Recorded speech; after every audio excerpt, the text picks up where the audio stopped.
Hello students, bright mathematics classes में आप सभी का स्वागत है।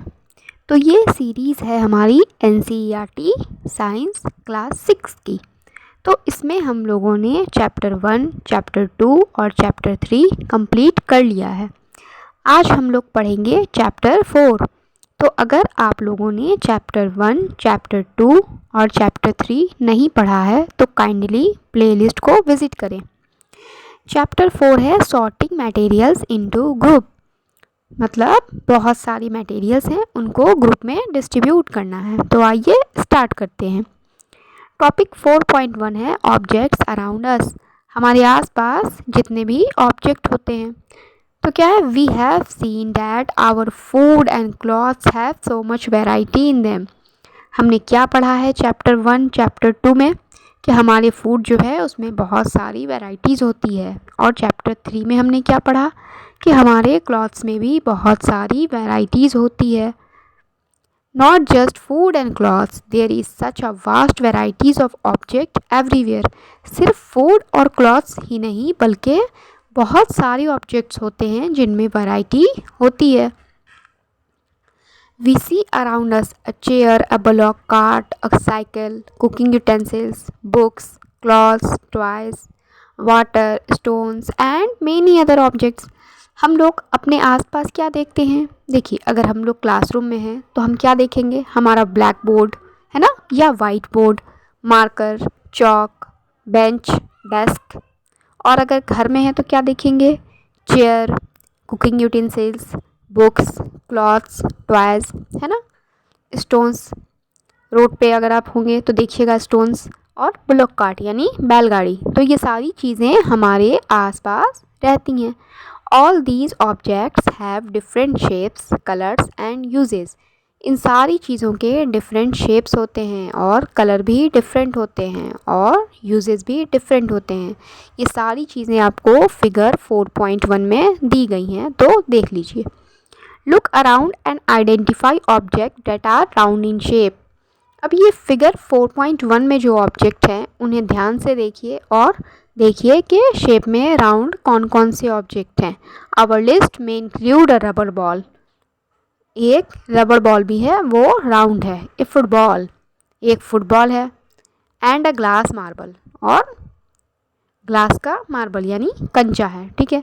If we include objects that are nearly round, our list could also include objects like apple, orange and earthen pitcher, जिसे हम लोग घड़ा बोलते हैं।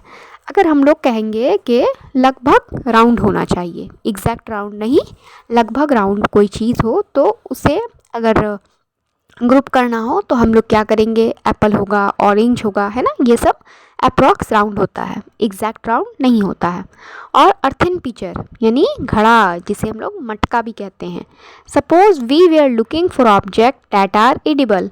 अब मान लीजिए हम लोग उन चीज़ों की, उन ऑब्जेक्ट्स की लिस्ट बनाते हैं जो कि एडिबल है, यानी जो खाई जा सकती है। तो वो we might include all the items that we have listed in table 1.1, 1.2 and 1.3 in chapter 1। Chapter 1 में टेबल 1.1, 1.2 और 1.3 में हमने क्या पढ़ा था? तो हमने बहुत सारे फूड आइटम्स को टेबल में लिस्टेड किया था, ठीक है। We might also find that some of those round shaped object we just listed out are also in this group. अब टेबल 1.1 से लेकर 1.3 तक हमने जितने फूड आइटम को कलेक्ट किया था उनमें से कुछ राउंड शेप के भी थे, है ना, या अप्रॉक्स राउंड, जैसे एग हो गया, ग्राम, है ना, ये सारी चीज़ें राउंड थी या फिर अप्रॉक्स नियरली राउंड थी। Let us say we wish to make a group of objects that are made of plastics, buckets, plastics, ठीक है। अब हमें क्या करना है कि एक ग्रुप बनाना है उन ऑब्जेक्ट्स का जो ऑब्जेक्ट्स क्या हैं, तो प्लास्टिक से बनी हैं। तो उसमें हो जाएगा buckets, lunch boxes, toys, water container, pipes and many such objects may find a place in this group. तो बकेट्स जो होती है हमारे घरों में, बकेट्स वो प्लास्टिक की बनती है, और हमारे जो लंच बॉक्सेस होते हैं वो भी प्लास्टिक के होते हैं। कुछ लंच बॉक्सेस स्टील के भी होते हैं, ठीक है, लेकिन प्लास्टिक के भी होते हैं, और toys, most of the toys हमारे प्लास्टिक के होते हैं। और जो हमारा वाटर कंटेनर होता है, जो हम लोग फ्रिज में वाटर बॉटल रखते हैं, वो क्या होता है, वो भी प्लास्टिक से बना होता है। पाइप्स भी प्लास्टिक्स की होती हैं, ठीक है। तो etcetera. There are so many ways to group objects को ग्रुप करने के बहुत सारे वेज हैं, बहुत सारे तरीके हैं, ठीक है। हम लोग उसे शेप के आधार पर भी लिस्टेड कर सकते हैं, या फिर वो किस ऑब्जेक्ट से बना है इस बेस पर भी हम लोग उसे ग्रुप में डाल सकते हैं, ठीक है। In the above example we have grouped object on the basis of their shape और the material they are made from. ऊपर हमने क्या किया, हमने राउंड शेप के अकॉर्डिंग लिस्ट किया, अप्रॉक्स राउंड के अकॉर्डिंग लिस्ट किया, और वो प्लास्टिक के बने हुए ऑब्जेक्ट्स को हमने लिस्ट किया है, ठीक है। All objects around us are made up of one or more material. हमारे आसपास जितने भी ऑब्जेक्ट हैं वो एक या एक से ज़्यादा मटेरियल के बने हुए होते हैं, ठीक है। These materials may be glass, metal, plastic, wood, cotton, paper, mud or soil. ये मटेरियल्स क्या हो सकते हैं, तो ग्लास यानी शीशा, मेटल कोई मेटालिक ऑब्जेक्ट, प्लास्टिक हो सकता है, लकड़ी हो सकती है, ठीक है, कॉटन, पेपर, मड या मिट्टी की बनी चीज़ें हो सकती हैं, ठीक है। अब can you think of more example of material, क्या आप लोग और ज़्यादा एग्जाम्पल सोच सकते हैं? तो आप लोग अपने आसपास देखिए, आप लोग अभी रूम में होंगे अपने, तो देखिए आपके रूम में कौन कौन सी चीज़ें हैं, तो उसकी एक लिस्ट बनाइए।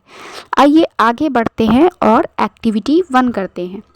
Late us collect as many object as possible from around अस।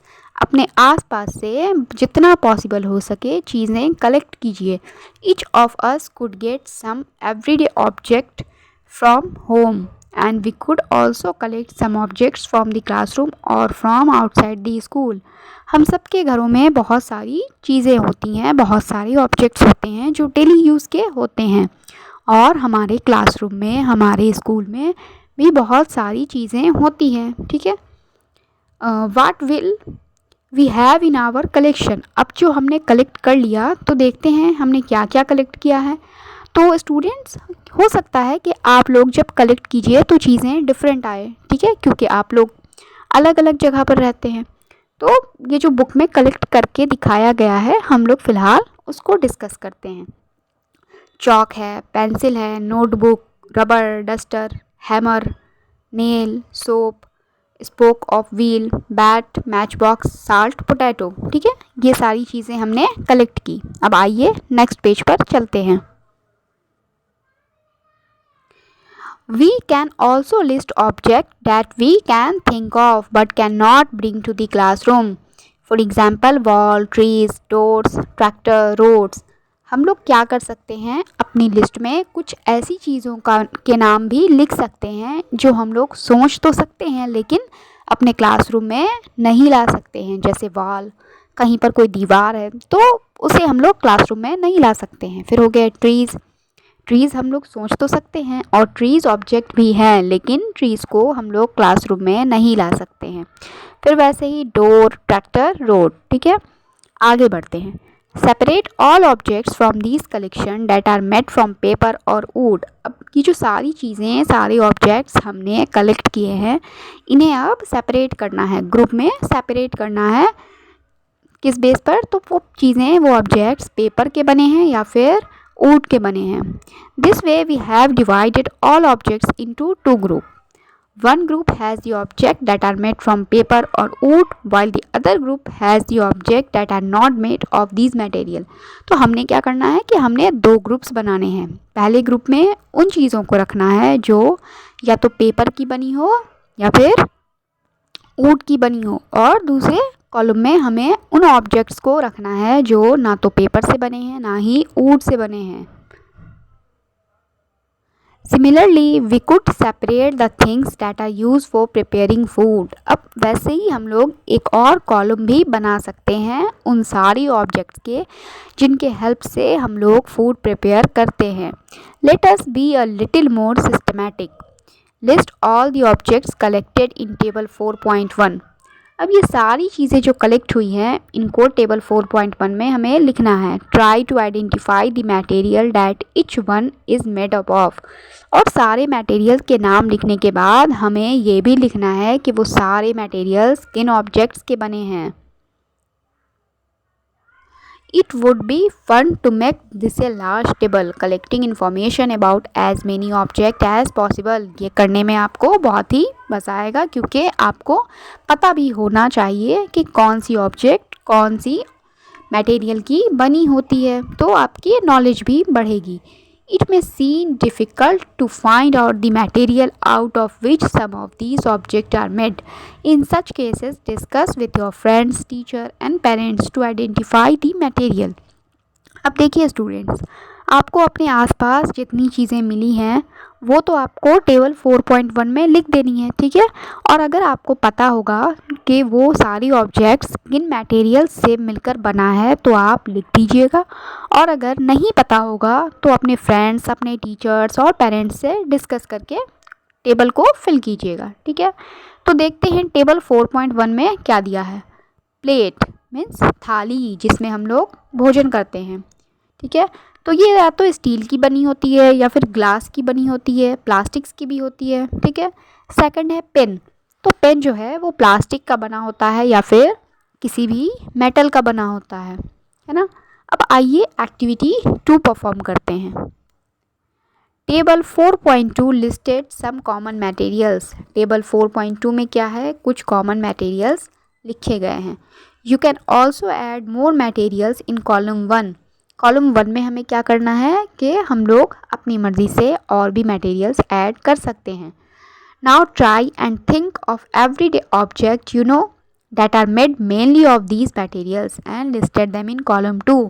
हमें क्या करना है, जब सारे ऑब्जेक्ट्स सारे मटेरियल्स के नाम हो जाएंगे तो हमें मटेरियल्स के नाम लिखने हैं और फिर हमें बताना है कि इन मटेरियल्स से हमारे डेली यूज़ के कौन कौन से ऑब्जेक्ट्स बनते हैं। तो आइए टेबल 4.2 देखते हैं। तो लेफ़्ट साइड में हमें मटेरियल का नाम दिया गया है और राइट साइड में हमें दिया गया है कि उस मटेरियल से कौन कौन से ऑब्जेक्ट बनते हैं। तो पहला है वुड। तो वुड से क्या बनता है, चेयर बनता है वुड से, टेबल बनता है वुड से, प्लाव यानी हल में भी लकड़ी लगी होती है, बुलॉक कार्ट यानी बैलगाड़ी, तो बैलगाड़ी में भी लकड़ी लगी होती है, एंड इट्स व्हील। तो बैलगाड़ी का जो चक्का होता है व्हील वो भी वुड से ही बनता है। अब सेकंड है पेपर। तो पेपर से क्या चीज़ें बनती हैं, तो पेपर से बुक्स बनती है, हमारी नोटबुक्स बनती है, न्यूज़पेपर, टॉयज़, कैलेंडर्स और भी बहुत सारी चीज़ें पेपर की बनती है। थर्ड है लेदर। तो लेदर से क्या बनता है, लेदर के बैग्स बनते हैं। आप लोग लिखिएगा इस थर्ड वाले कॉलम में, बैग्स बनते हैं, ठीक है। शूज़ बनते हैं लेदर के, और आप लोग सोचिएगा क्या क्या बनता है, ठीक है। अब फोर्थ है प्लास्टिक्स। तो प्लास्टिक्स के क्या बनते हैं, प्लास्टिक्स के भी बैग बनते हैं, है ना, पॉलीथीन बैग्स जो होते हैं प्लास्टिक के, और प्लास्टिक्स के प्लेट्स भी बनते हैं, है ना, ये लिख दीजिएगा। और लास्ट है कॉटन। तो कॉटन से क्या बनता है, कॉटन के क्लॉथ बनते हैं, है ना। अब आगे बढ़ते हैं। What do we find from this table. इन टेबल से हमें क्या पता चलता है। First we group object in many different ways. पहले तो हमें ये पता चलता है कि हम लोग ऑब्जेक्ट को बहुत सारे वेज से अरेंज कर सकते हैं। We then found that object around us are made of different material. फिर हमें ये भी पता चलता है इन टेबल से कि हमारे आसपास जितने ऑब्जेक्ट हैं वो बहुत सारे अलग अलग मटेरियल से मिलकर बने होते हैं। At time an object is made up of a single material. एक समय पर कोई भी ऑब्जेक्ट एक ही मटेरियल से बना होता है।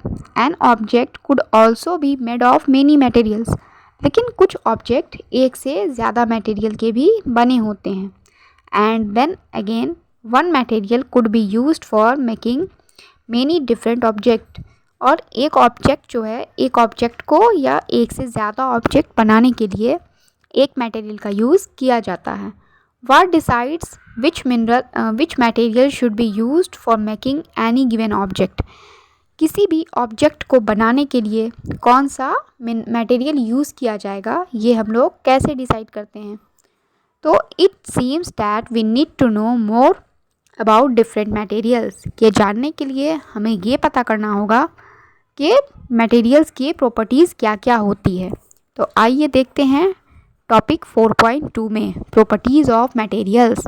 प्रॉपर्टीज़ ऑफ मटेरियल्स से हमें ये पता चलेगा कि किस मटेरियल की क्या प्रॉपर्टी होती है, क्या बेनिफिट्स होते हैं, तभी हम ये डिसाइड कर सकेंगे कि हमें किस मटेरियल का कौन सा ऑब्जेक्ट बनाना चाहिए। ठीक है। Have you ever wondered why a tumbler is not a made with a piece of cloth. Tumbler जो होता है जिसमें हम लोग पानी पीते हैं, क्या आपने कभी सोचा है कि वो किसी क्लॉथ का क्यों नहीं बनता है, वो स्टील का ही क्यों बनता है। Recall our experiment with the piece of cloth in chapter 3। Chapter 3 में हमने पीस ऑफ क्लॉथ के साथ एक्सपेरिमेंट किया था। तो वो आप सोचिए कि क्लॉथ की क्या क्या प्रॉपर्टीज़ होती हैं। And also keep in mind that we generally use a tumbler to keep a liquid. और हम लोग टम्बलर का यूज़ क्या करते हैं, तो हम लोग लिक्विड रखने में टम्बलर का यूज़ करते हैं। Therefore, would it not be silly if we were to make tumbler out of cloth?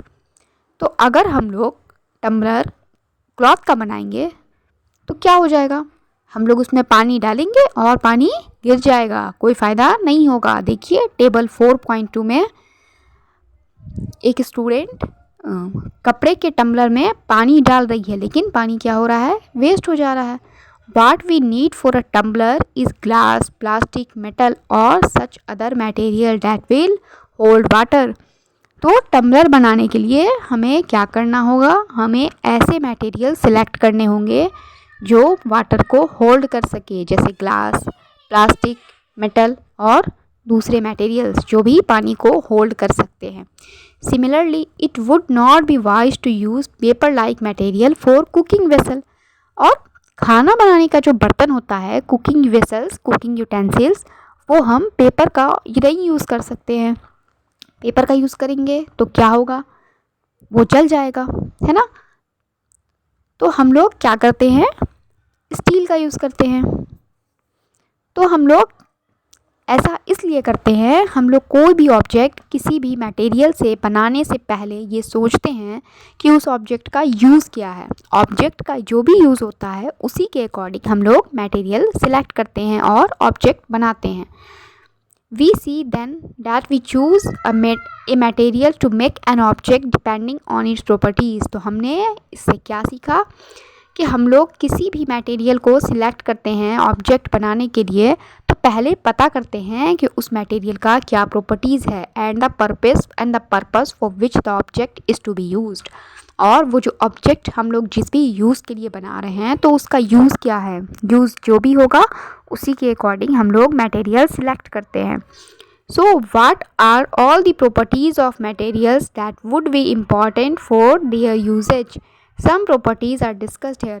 तो क्या होता है कि हम लोग प्रॉपर्टीज़, मटेरियल के प्रॉपर्टीज़ को पहले पता करते हैं और फिर हम लोग सोचते हैं कि हमारा ऑब्जेक्ट जो बनेगा उस ऑब्जेक्ट का हमें यूज़ क्या करना है। फिर हम लोग यूज़ के अकॉर्डिंग ही मटेरियल सिलेक्ट करते हैं और ऑब्जेक्ट बनाते हैं। तो हमने कुछ प्रॉपर्टीज़ देखी। तो आगे है अपीयरेंस, ये हम लोग नेक्स्ट वीडियो में पढ़ेंगे। तो स्टूडेंट्स, चैनल को सब्सक्राइब कीजिए, वीडियो को लाइक कीजिए और शेयर कीजिए। Thank you.